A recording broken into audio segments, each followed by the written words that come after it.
ভাবুন তো, আপনি এমন একটি বাসে উঠে পড়েছেন যেখানে কোনো ড্রাইভার নেই, কিন্তু বাস চলছেই, আর আপনি নামতে চাইলে মৃত্যু নিশ্চিত। বাসের ভেতরে হঠাৎ জেগে ওঠে কয়েকজন অপরিচিত মানুষ। তখন এক নারী বলে, আমি তো ঘরে ঘুমাচ্ছিলাম, তাহলে আমি এখানে এলাম কিভাবে? তখনই এক মোটা লোক ভয়ে কাঁপতে কাঁপতে বলে, এটা তো 10 নম্বর বাস, যেটার 2 বছর আগে ভয়ঙ্কর অ্যাক্সিডেন্ট হয়েছিল। তখন এই বাসে সবাই মারা গিয়েছিল। সে দরজার দিকে দৌড়ায়, কিন্তু দরজা খুলতেই এক অদৃশ্য শক্তি তাকে টেনে বাইরে নিয়ে যায়। তখন একটি ভয়ঙ্কর চিৎকার, তারপর তার গল্প শেষ।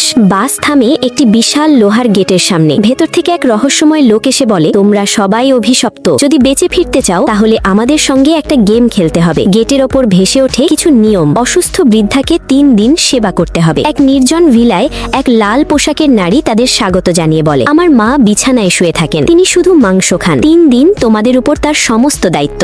তার ছোট মেয়েটা মাংস শব্দটা শুনেই ভয়ে কেঁপে ওঠে। প্রথম রাতে একজন মাংস নিয়ে বৃদ্ধার ঘরে ঢোকে। তখন হঠাৎ বৃদ্ধা ফিসফিস করে বলে, মাংসে কোনো স্বাদ নেই। যেটা শুনে মেয়েটা অবাক হয়ে গেল। রাত নামতেই বাড়ির ভেতর অদ্ভুত শব্দ শোনা যায়। তখন এক ফিসফিস কণ্ঠ ভেসে আসে, রাতে ঘুমিও না আর আলো জ্বালিও না। আর পরের দিন সকালবেলা বাড়িতে এক নারীর মৃতদেহ পাওয়া যায়। তার শরীরে কোনো রক্ত নেই এবং শরীর থেকে কিছু কিছু জায়গার মাংস নেই।